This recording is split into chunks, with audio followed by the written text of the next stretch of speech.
Bismillahirrahmanirrahim. Wa huwa alladzi arsala ar-riyaha busyram baina yaday rahmatih. Wa anzalna niku nggih. Wa anzalna minas samaa'i ma'an tahura. Linuhyiya bihi baldatan maytan wa nusqiyahu mimma khalaqna an'aman wa anasiya katsira. Wa huwa ta Allah taala iku alladzi dzat arsala ingkang lepas sapa ladzi utawa ingkang ngutus sapa ladzi ar-riyaha ing pira-pira angin. Wa fi qiraatin ar-riha ing angin. Maksude mufrad. Busyron nusyuron nusron. Pokoke teng sapah niki busyron nusyuron apa? Busyron nusyuron.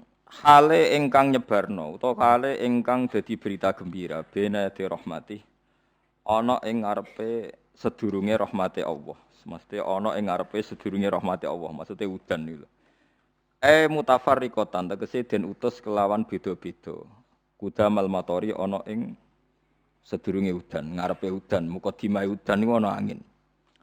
Wa fi qiraatin bisukunis sin kelawan sukunis sin takhfifan nusron. Wa fi ukhra bisukuniha fathin nun nasron masdaron. Wa fi ukhra bisukuniha kelan sukunis sin wa dhammil muwahhadah lan dhamai ba badalan nun hale dadi gendine nun qiraah kita busyron. Terus nak teng sapah iku nusyuron kalian nasron. Terus nak qiraah kita napa? Busyron. Jadi wa dhammil muwahhadah dhamai ba titik sitok busyron nggih badalan nun. Dadi boten nusyuron tapi napa? Busyron. Mubasyiratin tegese angin niku nggih berita gembira. Wa mufradul ulati mufrate sing pertama iku nusyur. Nusyuron ka rasulin rasul rusul. Nggih nusyur. Wal akhirah utawi mufrate sing akhir iku nasyir. Wa anzalna lan nurono ingsun minas sama'i sanging langit ingsun nurono ma'aning banyu tahuron kang nyucekno. Mutahhiron tegese kang nyucekno. Sok kaya anut ana sing nyucekno ora ana banyu najis. Di kula terangno nggih cara madzhab Abu Hanifah banyu iku ora iso najis. Wis pokoke banyu iku nyucekno dadi ora iso napa najis. Tapi kalau dalam madzhab Syafi'i itu air yang tidak sampai 2 kolah. 2 kolah niku ukuran 1/4 itu sekira-kira 1 meter persegi. Berarti kiri kanan atas bawah niku napa?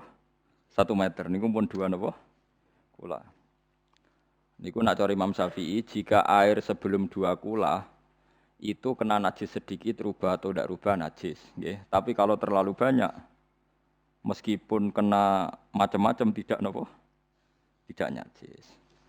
Terus illa mata ghayyara kecuali yang rubah.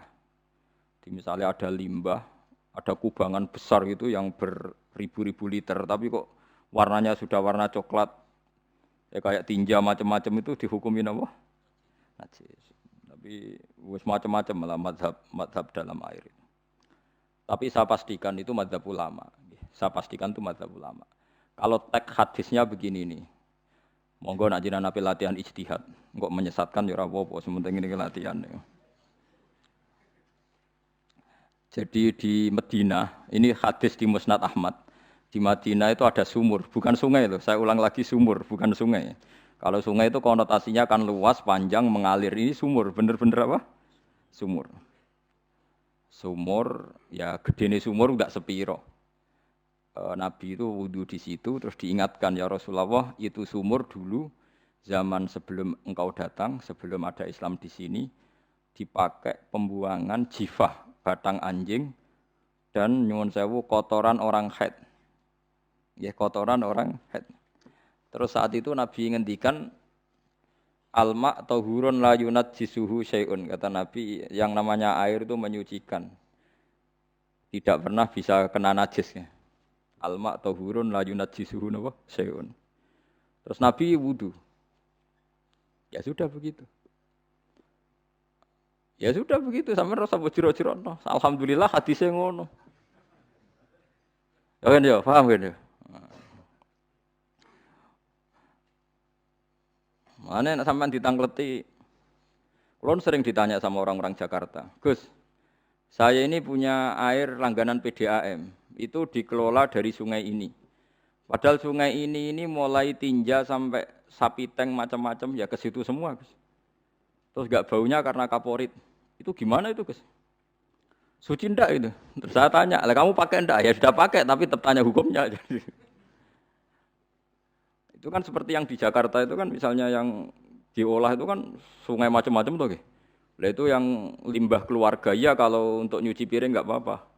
Sapi teng macam-macam kan ke situ juga. Ya kan ya, cara gue istihad ya. Karena kalau menurut Syafi'i dua kolah pun tidak ada pengaruhnya kalau terlalu banyak apa? Bahan yang apa? Najis, yang limbah itu yang najis. Ya jelas najis ya. Kalau teletong sapi kan ijek ono intikal madhab, rausul makul tohir. Kotoran hewan suci itu suci. Masih banyak madhab yang mengatakan bahwa kotoran barang suci itu suci, masih bisa intikal. Kalau kotoran manusia itu lebih kriminal, nggak ada madhabnya itu. Jadi kotoran ini wedhus iku ono ulama sing darani suci, tapi nek kotoran ruhin gak ono. Nah, itu kan repot. Makanya kata sebagian ahli hadis, sebaiknya hadis itu tidak usah diijtihadi, pokoknya Nabi ngendikan begitu gitu. Ya sudah orang terus ya sudah begitu. Paham gitu terus seperti di sini misalnya yang di sini Gajah Wong itu kan atasannya sana mulai kali Code kan wong macam-macam. Mulai wong buang kotor air besar, air kecil kan lewat semua. Macam-macam. Makanya masalah air itu pokoknya sifatnya air itu ma'an tohuro. Sifatnya air itu mensucikan. Mensucikan itu dua dalam madhab Syafi'i itu. Air dan tanah. Ya, air dan tanah. Terus sama Abu Hanifah ditambah satu. Ini kalau sampai coba tidak apa-apa. Api. Makanya kalau ada boto. Coroknya apa mus? Boto. Boto bangunan apa? Boto.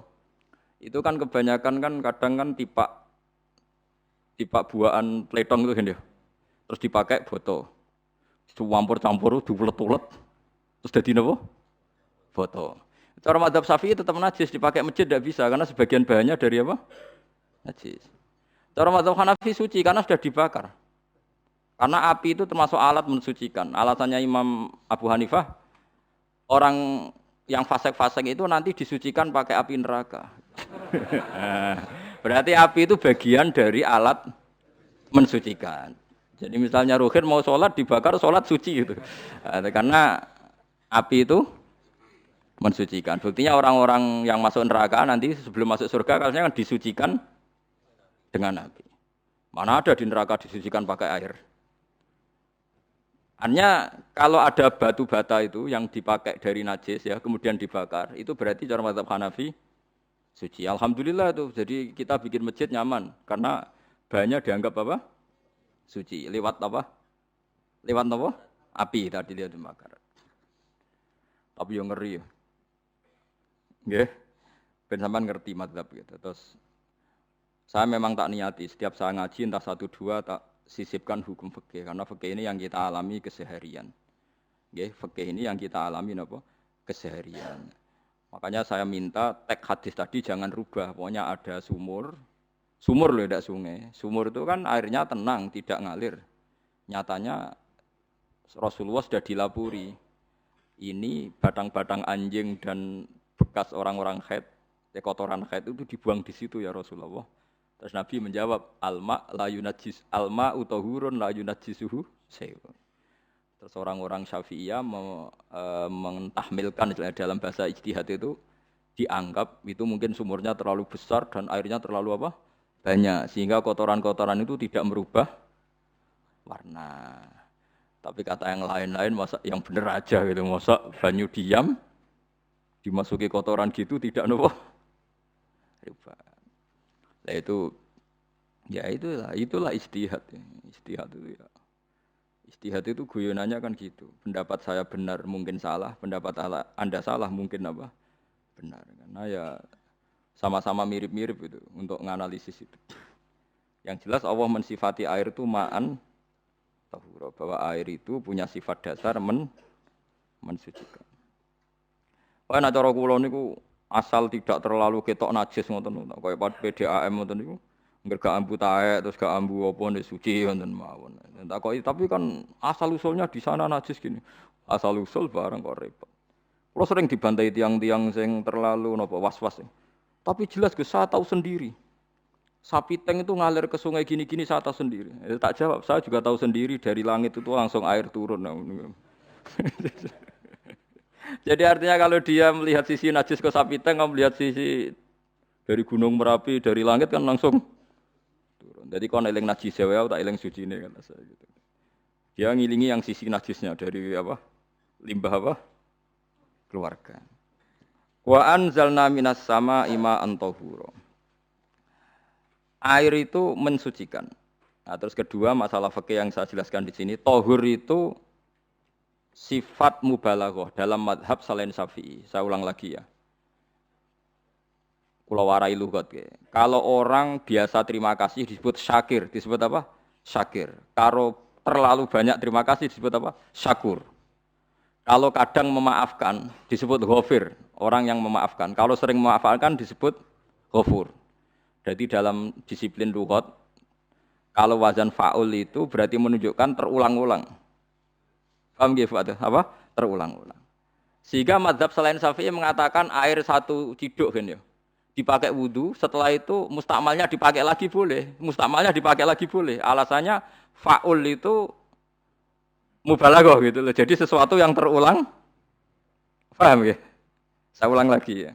Tohur itu kan wazannya fa'ulan. Tohuran berarti wazannya fa'ulan. Fa'ulan itu berarti ikut wazan mubalaghah. Kalau ghafir mengampuni, kalau ghafur sering mengampuni. Syakir terima kasih, kalau syakur sering terima kasih. Berarti kalau tohir suci, kalau tohur sering mensucikan. Nah, makanya selain Syafi'i mengatakan air asal suci mensucikan, dipakai berkali-kali tetap suci mensucikan. Artinya ada mustakmal, tidak ada apa? Tapi kalau dalam mazhab kita kan sekali bekas wudu mustakmal, bekas junub mustakmal karena sudah pernah dipakai sesuci. Nah itu mazhab kita, mazhab Syafi'i. Sama anut di soalnya kalau cerita sama nak kedesek, nganggo sing gampang mawon. Jadi gampang kan? Ya masuk akal karena memang wazan faulan itu untuk tadi untuk litakrir tadi untuk mengulang. Kayak ghafir nyepuro, ghafurun sering nyepuro. Paham ya? Makanya orang itu kalau zalim itu ya zalim. Kalau zalum banget zalime. Makanya disebut Quran wa kanal insanu zaluman jahula. Zalim itu zalim biasa, zaluman banget zalime. Jahil itu goblok biasa, jahulan banget gobloke. Berarti kalau tohuron banget nyuciin berarti diulang-ulang. Makanya mazhab lain mengatakan air itu tidak ada mustakmal. Dan saya kadang ya intikal mazhab begitu. Nah intikal gimana? Coba kalau di hotel itu mustakmal. Hotel itu kan kotaannya cilik toh kan. Tahu nggak hotel mari rohen. Kotaannya cilik. Terus kalau kita misalnya junub atau apa pakai ciduk itu kan tetap nyiprat toh mus. Nyiprat kena banyu di kotak yang cilik. Jadi kalau gak intikal mazhab pusing kan kita. Iya kan? Terus kemudian intikal lah ya suci mas. Takoki pangeran, kok mbok bolak-balik intikal madzhab Gusti. Jare sapa jare Gus Pak ngono takoki ngono. Lah kowe muni kowe kok ora takoki malah pusing. Kayak Mbah Khalil Bangkalan itu. Kalau nalkin mayit itu masyhur Mbah Khalil Bangkalan. Tidak nalkin mayit itu. Yo kan yo, aku sibuk urusanku akeh. Takoki malaikat ngenteni Mbah Khalil. Tinggal mire. Sing ngono tok. Nalkin meneh. Yo jiyo soe nak takoki malaikat marabbuka manabiuka ngenteni ketuane. Maksudnya ngenteni dekne. Ya sudah ditinggali. Ya orang ditakoki wong dekne orang kabudut. Pokoke diwarai kabeh. Terakhir beliau rodok modern. Ngenteni ketua rombongan pokoke. Jadi nanti yang jawab itu ketua rombongan. Tapi aja tiru kan ngono takoki malaikat ngentosi Gus Pak. Aku teko tutuki mawon Gusti. Sewan. Yakin mugorokin ngomong ngoten kula ngomong Mungkar Nakir. Kamu tahu kan tugas standar Anda? Apa? Ya tugas standare Mungkar Nakir nutuki iku biasa wae. Biasa nutuki tak kan apa?